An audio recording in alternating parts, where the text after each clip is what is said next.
ಇತ್ತೀಚೆಗೆ supreme court ವತಿಯಿಂದ ಮೀಸಲಾತಿ ಮತ್ತು ಬಡ್ತಿ ಮೀಸಲಾತಿ ಸಂಬಂಧದಲ್ಲಿ ಒಂದು ತೀರ್ಪು ಬಂದಿದೆ. ಈ ತೀರ್ಪು SC ST ಮತ್ತು OBC ಕಮ್ಯುನಿಟೀಸ್ಗಳಲ್ಲಿ ಒಂದು ಆತಂಕವನ್ನು ಹುಟ್ಟಿಸಿದೆ. ಈ ಸಂಬಂಧದಲ್ಲಿ ಮೀಸಲಾತಿ ಮತ್ತು ಬಡ್ತಿ ಮೀಸಲಾತಿ ಸಂಬಂಧದಲ್ಲಿ ಪ್ರೊಫೆಸರ್ ನಾಗಸಿದ್ಧಾರ್ಥರವರು ಒಂದು ಪುಸ್ತಕವನ್ನು ಬರೆದಿದ್ದಾರೆ.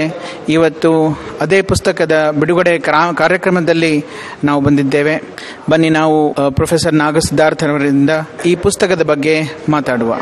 ಬಡ್ತಿ ಮೀಸಲಾತಿ ಸಂರಕ್ಷಣಾ ಸಮಿತಿ ಕರ್ನಾಟಕ ಬೆಂಗಳೂರು ವಿಭಾಗದ ವತಿಯಿಂದ ಇವತ್ತು ನಾನು ಬರೆದಿರ್ತಕ್ಕಂಥ ಮೀಸಲಾತಿ SC ST OBC ಮತ್ತು ಬಡ್ತಿ ಮೀಸಲಾತಿ SC ST ಅನ್ನುವಂಥ ಪುಸ್ತಕವನ್ನು ಬಿಡುಗಡೆ ಮಾಡಿದ್ದೀವಿ.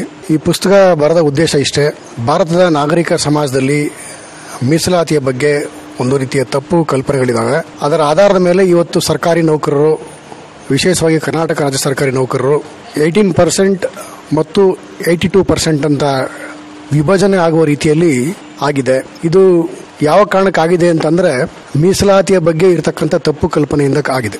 ಮೀಸಲಾತಿಯ ಇತಿಹಾಸವನ್ನು ಗಮನಿಸಿದಾಗ ಮೀಸಲಾತಿಯ ಇತಿಹಾಸ ಪ್ರಾರಂಭ ಆಗತಕ್ಕಂಥದ್ದು ಪ್ರಾಚೀನ ಕಾಲದಲ್ಲಿ ಅದು ವಿಶೇಷವಾಗಿ ಮನುಸ್ಮೃತಿ ಜಾರಿ ಬಂದಂಥ ಕ್ರಿಸ್ತಪೂರ್ವ 185 ಕಾಲಘಟ್ಟದಲ್ಲಿ ವಿದ್ಯೆ ಬ್ರಾಹ್ಮಣ ಸಮಾಜಕ್ಕೆ ಮೀಸಲಾಗಿತ್ತು, ಆಯುಧ ಕ್ಷತ್ರಿಯ ಸಮಾಜಕ್ಕೆ ಮೀಸಲಾಗಿತ್ತು, ಅಧಿಕಾರ ಈ ಎರಡೂ ಸಮಾಜಗಳಿಗೆ ಮೀಸಲಾಗಿತ್ತು ಮತ್ತು ಸೇವಾ ವಲಯ ಸಂಪೂರ್ಣವಾಗಿ ಶೂದ್ರ ಸಮಾಜಕ್ಕೆ ಮೀಸಲಾಗಿತ್ತು.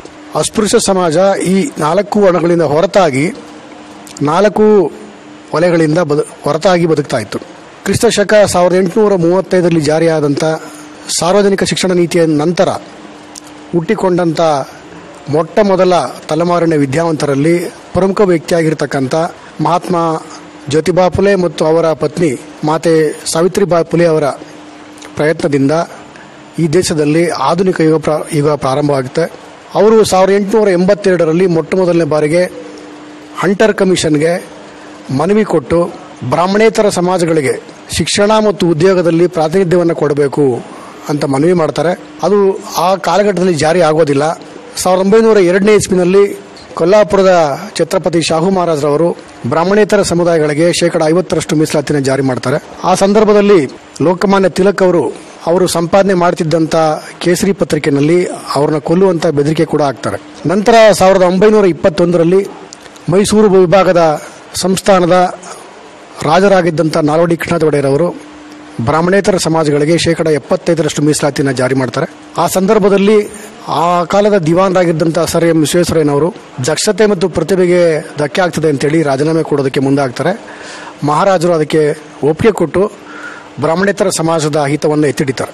ನಂತರ ಬಾಬಾ ಸಾಹೇಬ್ ಅಂಬೇಡ್ಕರ್ ಅವರು 1942ರಿಂದ 46ನೇ ಇಸ್ವಿನಲ್ಲಿ ವೈಸ್ರಾಯ್ ಕೌನ್ಸಿಲ್ನಲ್ಲಿ ಕಾರ್ಮಿಕ, ನೀರಾವರಿ ಮತ್ತು ಇಂಧನ ಖಾತೆಯ ಸಚಿವರಾಗಿ ಕೆಲಸ ಮಾಡುವ ಸಂದರ್ಭದಲ್ಲಿ 1942ರಲ್ಲಿ 8.5% ಮೀಸಲಾತಿಯನ್ನು ದೇಶದಾದ್ಯಂತ ಪರಿಶಿಷ್ಟ ಜಾತಿ ಮತ್ತು ವರ್ಗಗಳಿಗೆ ಜಾರಿ ಮಾಡ್ತಾರೆ.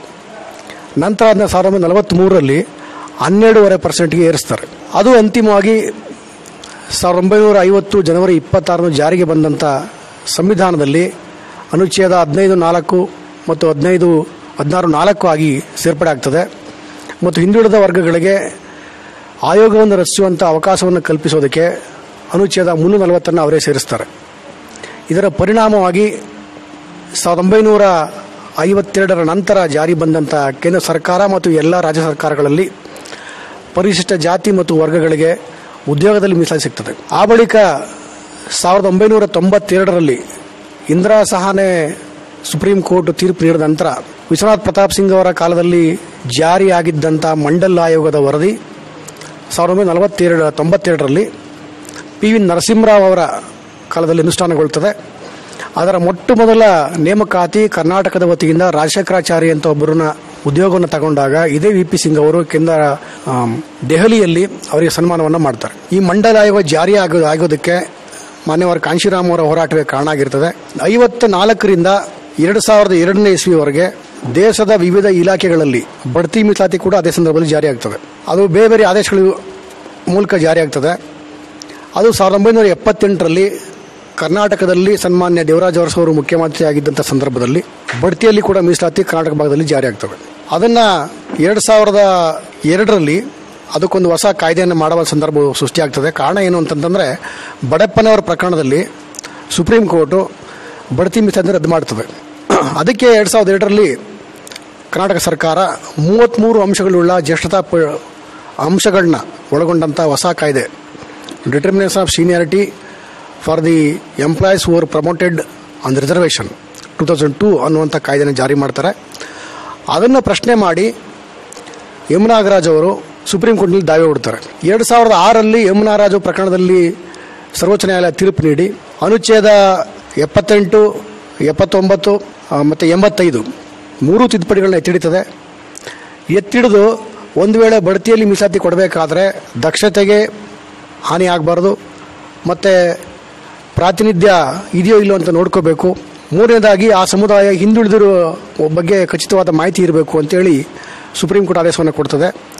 ಅದರ ಆಧಾರದ ಮೇಲೆ ಉತ್ತರ ಪ್ರದೇಶದ ಸರ್ಕಾರ ಜಾರಿ ಮಾಡಿದ್ದಂಥ ಬಡ್ತಿ ಮೀಸಲಾತಿ ಕಾಯ್ದೆನ 2011ರಲ್ಲಿ ಸರ್ವೋಚ್ಚ ನ್ಯಾಯಾಲಯ ರದ್ದು ಮಾಡ್ತದೆ. ಅದನ್ನು ಆಧಾರವಾಗಿಟ್ಟುಕೊಂಡು BK ಪವಿತ್ರ ಅವರು ಸುಪ್ರೀಂ ಕೋರ್ಟ್ನಲ್ಲಿ ನಮ್ಮ ಸರ್ಕಾರ ಜಾರಿ ಮಾಡಿದಂಥ 2002ರ ಕಾಯ್ದೆಯನ್ನು ಪ್ರಶ್ನೆ ಮಾಡ್ತಾರೆ.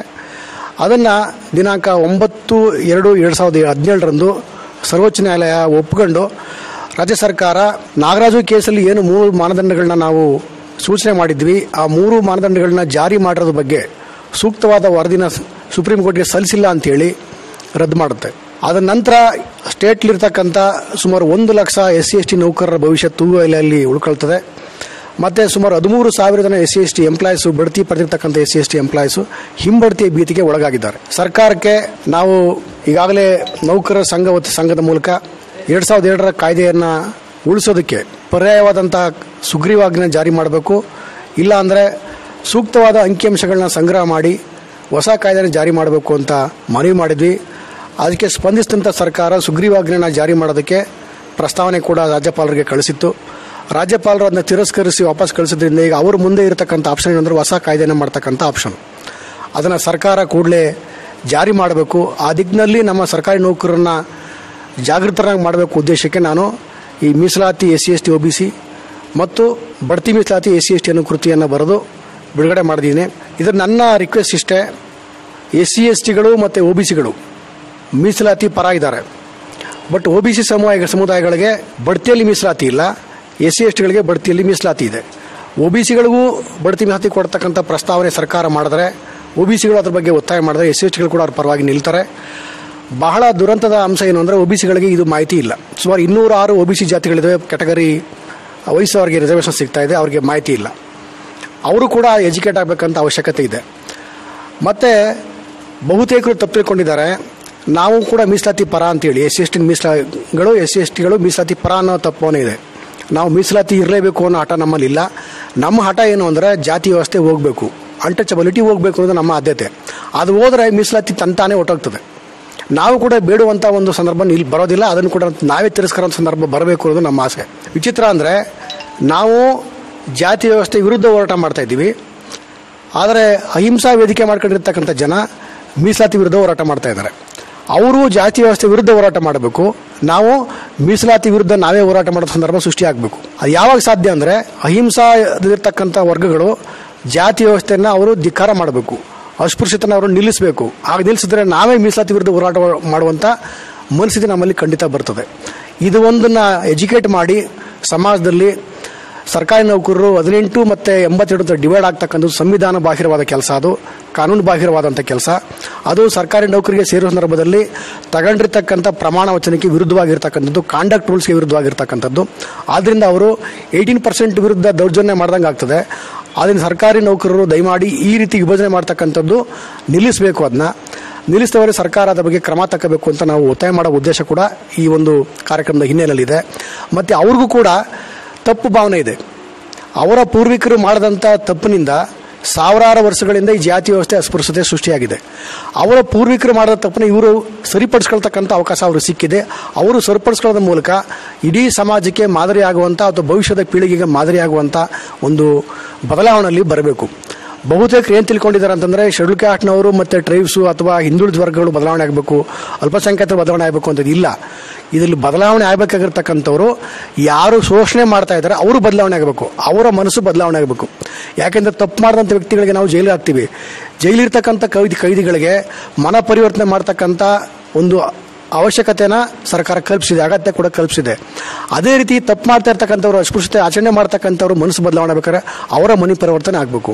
ಆ ಮನ ಪರಿವರ್ತನೆ ಆಗಬೇಕಾದ್ರೆ ಬಾಬಾ ಸಾಹೇಬ್ ಅವರ ಪುಸ್ತಕಗಳನ್ನ ಓದಬೇಕು ಮತ್ತು ಸಂವಿಧಾನದ ಬಗ್ಗೆ ಅವರ ನಿಜವಾದ ಇತಿಹಾಸ ಗೊತ್ತಾಗಬೇಕು.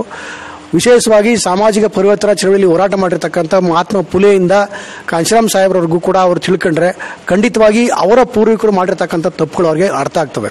ಆ ತಪ್ಪುಗಳು ಅರ್ಥ ಆಗದೆ ಖಂಡಿತವಾಗಿ ಅವರು ಕ್ಷಮೆ ಕೇಳುವಂಥ ಅಥವಾ ಪಶ್ಚಾತ್ತಾಪ ಪಡ್ತಕ್ಕಂಥ ಸಂದರ್ಭ ಬರೋದಿಲ್ಲ. ಯಾವುದೇ ವ್ಯಕ್ತಿಗೆ ತಾನು ಮಾಡಿರ್ತಕ್ಕಂಥ ತಪ್ಪನ್ನ ಪಶ್ಚಾತ್ತಾಪ ಪಡಬೇಕು, ತನ್ನ ತಪ್ಪಿನಿಂದ ಇನ್ನೊಬ್ಬರಿಗೆ ಅನ್ಯಾಯ ಆಗಿದ್ದ ಅದಕ್ಕೆ ಕ್ಷಮೆ ಕೇಳಬೇಕು. ಈ ಎರಡು ಗುಣ ನಮ್ಮಲ್ಲಿ ಬಂದರೆ ಖಂಡಿತವಾಗಿ ಸಮಾಜ ಪರಿವರ್ತನೆ ಆಗುತ್ತೆ ಅನ್ನೋದೇನು ಎಂತ ನಮ್ಮ ಉದ್ದೇಶ ಇದೆ. ಈ ಕಾರ್ಯಕ್ರಮ ಆ ದಿಕ್ಕಿನಲ್ಲಿ ಒಂದಷ್ಟು ಪರಿಣಾಮವನ್ನು ಬೀರಿದ್ರೆ ನಮ್ಮ ಕೃತಿಯ ಬಿಡುಗಡೆ ಮತ್ತು ಕೃತಿಯ ಬರದ ಉದ್ದೇಶ ಸಾರ್ಥಕ ಅಂತ ಹೇಳಲಿಕ್ಕೆ ಬಯಸ್ತೇವೆ. ಜೈ ಭೀಮ್, ಜೈ ಭಾರತ್.